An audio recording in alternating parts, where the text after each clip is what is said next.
Hello, everybody. Good afternoon. I'm really excited about this upcoming game, our 12th final guaranteed game that we can play down at Ford Field. Expecting a lot of Spartans to show up down there. Have a lot of Detroit area guys on our team. Get a chance to play in an NFL venue, so it's going to be a lot of fun. Just like I said, on a Saturday, the wives can go out and shop all through the day, and then come down to the game and enjoy our football game in Ford Field. So hopefully all the Spartans will show up and have a great time.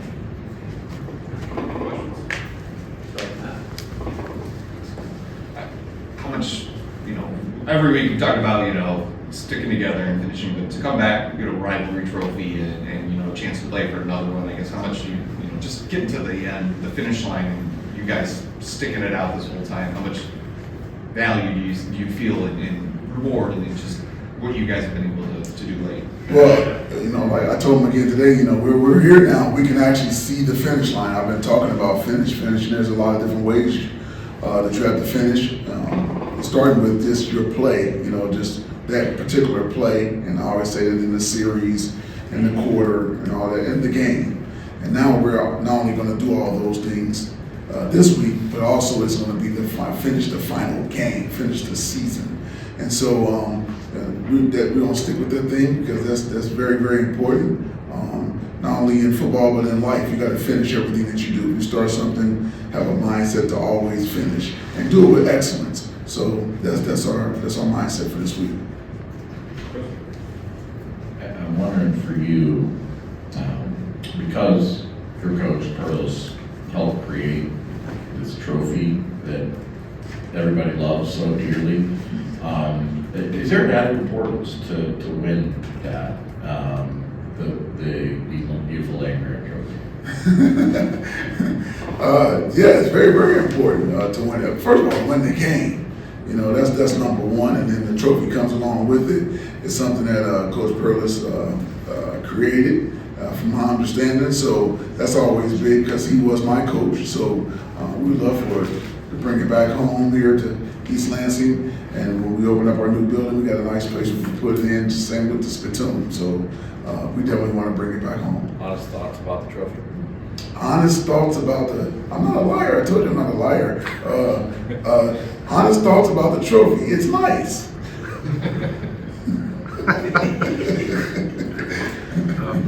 Harlon, a lot of guys went down in the game. I guess sort of curious if you have any updates on like Samac was a big one, looked pretty serious. Nate Carter looked pretty serious. I guess anything else, if there's any other major ones, I guess you can think of because there was a lot of guys. Right. Well, Samac will be out. He'll be out. Got a chance to get Nate Carter back, and so those are the guys. And then and Brandon Wright is we'll see. Lower leg deal, so we'll see about him. Just how does you guys went down there with whatever it was, 45, whatever it was, like how does that affect just practice structure and schedule? I'm assuming you're probably not trying to hit as much, or just do you have to be precautious or tweak some things during the week when the numbers are a little low? Absolutely. Well, even this time of the year in all of football, the hitting backs way off because it is such a physical sport. And so we're maybe backing off a little bit more than we normally have, but we would still back off because you got to just get the guys to the game. So we are slowing it down for our guys, not as much banging throughout the week. Make sure it's a shorter week as well. And so our guys are they know what's going on. It's more about mental reps than it is the physical reps. That's what we're doing. How much confidence do you think you guys gained on offense this past week? Caden and Malik and all, putting up some numbers and now facing another really good defense this week and just the latest challenge for you guys. It can't help when you play well. Can't help but build your confidence. So I'm sure those guys are feeling pretty good, understanding what we're about to face again. Like I said, every week in the Big Ten, you're gonna have to be ready to fight and play. And so here's another challenge for us to go out and fight and play and do our very best and execute, play with great discipline, and then finish. Like I said, we always got to just finish everything that we do. So we do that, we'll give ourselves a chance to win the football game. Malik Carr, how much is, if he is that player, how much does that change what you can be offensively? And where has that player been? It can change a lot. Going into the Iowa game, I'll never forget, he was going to get used a lot. Well, you all saw the first part of the game, he had 5-6 catches, I think, and that was by design. And so, Malik is a good football player, and I said it the other day when I was talking about Sam being. Malik is I like guys like that. He's very, very, very confident. He's close to cocky, he's border, but he's very confident in his abilities. And when you're like that, you can go out and do things like he does. He's not shocked by those things when he does it. It's more like I told you, he hits you with that stuff. But he is a weapon. If we could have used him throughout the rest of the season like that, we were all trying to get better. Caden just now starting getting out there, and we're rotating Sam in and those type of things. But he is a weapon for us, and we have some others as well. Great catch by Montori, Monte Brown, some guys that I think Caden is just getting more comfortable in what he's doing. So hopefully he'll have another great game this week, and get the ball in the league as well. Whenever with Penn State, obviously the defense has been kind of their calling card. What have you seen from that? And then it sounds like their quarterback is going to play, but how do you kind of go into this week knowing he was out for that game and kind of prepping for that? Well, you always believe that the guys are going to be able to play until you hear otherwise. Sometimes until we don't believe anything as coaches until we see it for ourselves. And so, we expected him to play. We expected the quarterback to play. As far as the defense is concerned, they play really good defense. They got good players. They play hard. They understand the scheme, and so and they'll come after you a little bit. So it's what we know what to expect from these guys, and we just got to go out and execute our plan. Your travel itinerary with the game at Ford Field. You go in Thursday night? Hotel there? Yes, we're gonna go down Thursday. So I'm wondering, hotel, bus trip, does this kind of feel like a road game? No, not really. When we stay in this state, it feels like home games to me anyway. So, and to me, like I always tell our guys, it's still 11-on-11 football, no matter where you're playing. So the crowd can be a crowd if you be a factor, if you let it be a factor. But it's all mindset to me. They can't play, so they can yell and scream all they want to. Or either way, it doesn't matter. All right, you can block it out and just go play ball. What you want to do and I know this is going to be a home game, considered a home game. But when you do go away, I tell them all the time, especially as a defensive player, you want the crowd to say, "Woo!" When you can hit somebody, you hear them say, "Woo!" The whole crowd does it. That's a beautiful sound. It's a beautiful sound. Are you confident, hopeful that Spartan fans will kind of take over Ford Field? Yeah, I feel good about it. I think we'll show up and support our guys. Our guys have busted their butts all year long. They didn't ask for this. This adversity that came upon them this season.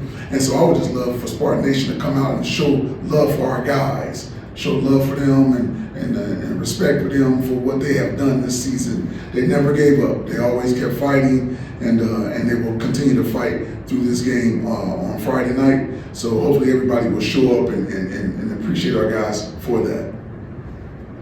I was wondering how we thought Dallas did taking over for Nick, first drive, and then he plays the rest of the way. I think that's the most action we've seen in, and just taking over for a fifth-year senior and how he performed. He did a good job. Dallas is a good football player. He has great attention to detail.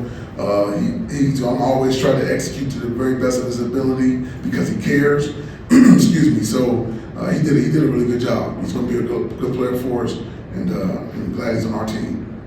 Just curious if you remember much about that game in 2010 when we went down to Ford Field and what the positive takeaways for playing down there. Yeah, I do remember that. I think it was FAU we played down there, and it was just the atmosphere itself. You got to talk about the tick marks, the hash marks and all that stuff, because a lot of times those NFL fields will keep the NFL hashes or the numbers in place, but they'll put the tick marks. So these are numbers. You just got to understand those type of things because it does matter. It does matter on how we align and do certain things, especially on defense.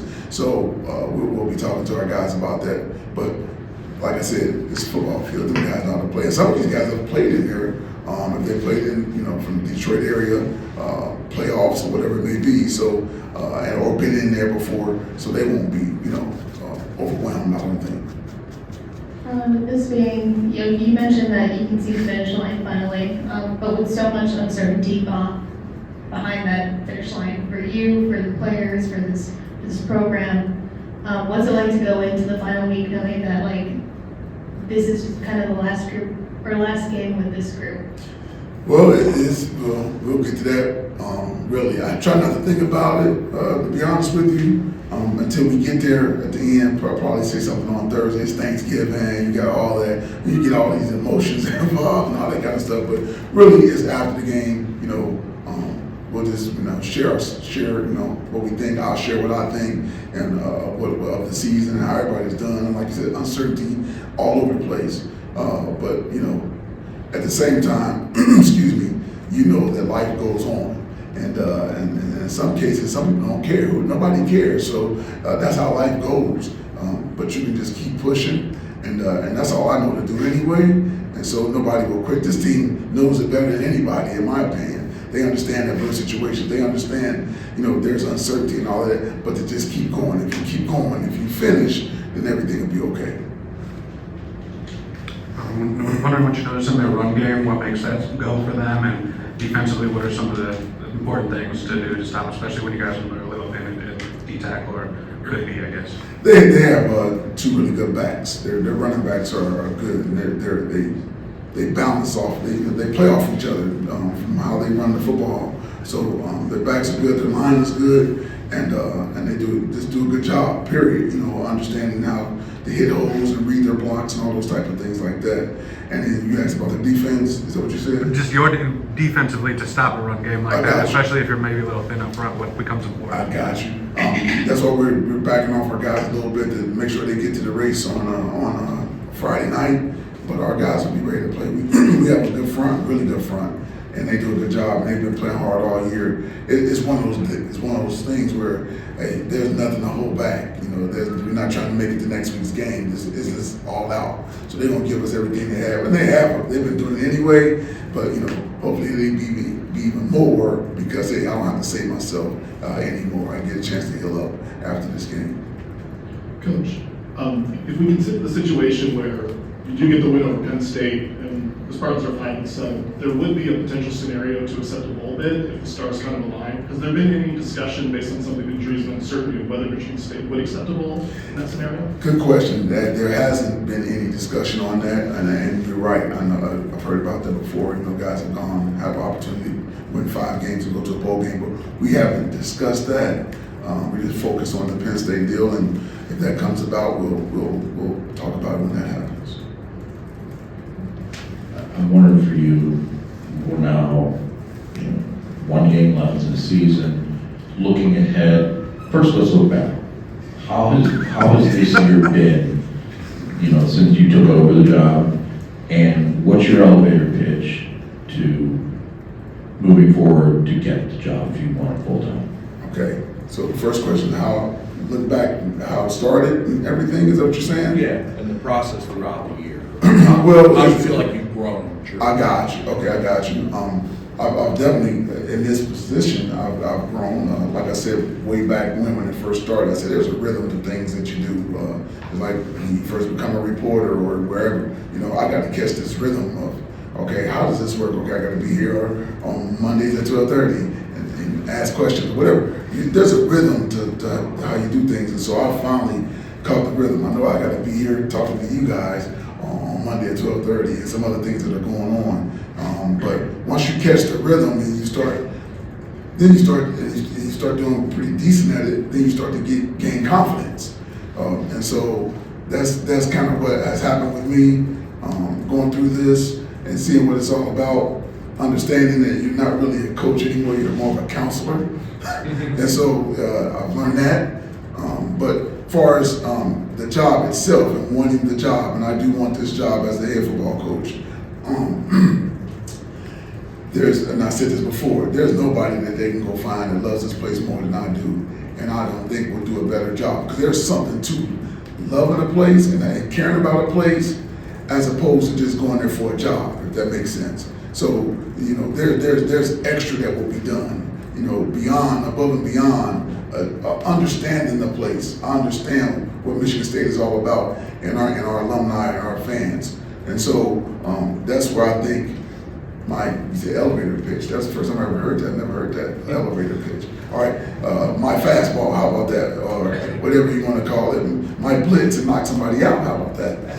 But that's my deal. I am a Spartan, I bleed green, and there's nobody that they can find to do a better job. Maybe equal too, because I ain't gonna do that. Cocky, not confident. I mean, confident, not cocky, excuse me. But there's nobody that they can find better. Maybe equal to, but not better. How about I say that? That's fair, right? And to follow up on that, the nature of the beast is now, when there's a coaching opening with the early signing period, it's done pretty quickly. Are you a candidate? Will you get an interview? Can you tell us where that stands? Yeah, I was told several weeks ago that I would get an opportunity to interview. I do not have a specific date, and so that's, you know what I know right now. Okay. Yes. But you want to interview? I asked. Yes. Harlan, do you expect Maverick to be back this week? Or first of all? Gotcha. Yeah. We're hoping that he's back. He was out there today in a limited role, but we're hoping to get Mav back.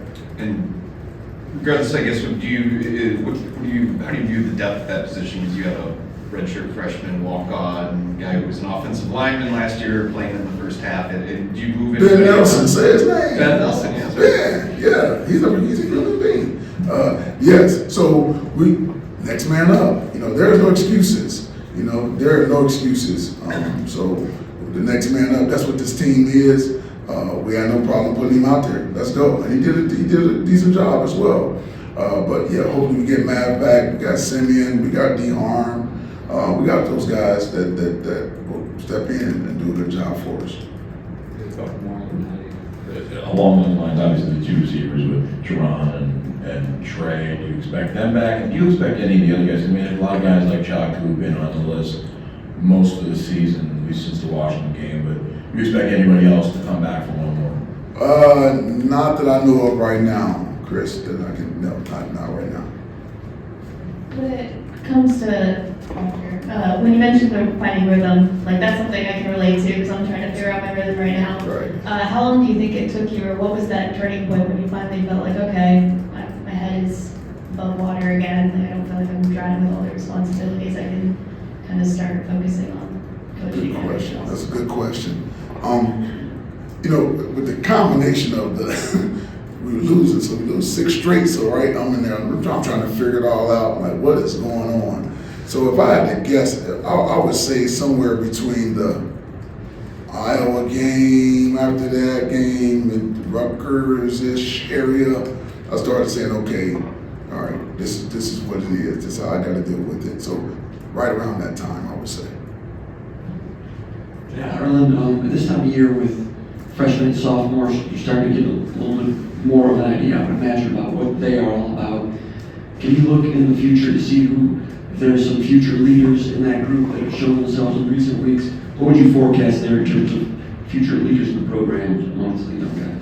Yeah, Jay Hall would be definitely a future leader. He's already a natural born leader anyway. 3-time captain at IMG, amongst a bunch of so-called stars down there at IMG, and he's a 3-time captain, and he's shown that here. Jordan does a great job of communicating and knowing what to do. Extremely smart individual. So he's a young guy that I would say that has a chance to be a really, really good leader here for us. Similar to Kirk Cousins. I'm not saying he's Kirk Cousins, but Kirk was a three-year captain here for us, and he has those type of leadership qualities. That's the one that would jump out at me right now as the young people. Nice All right, thank you guys. Thank you.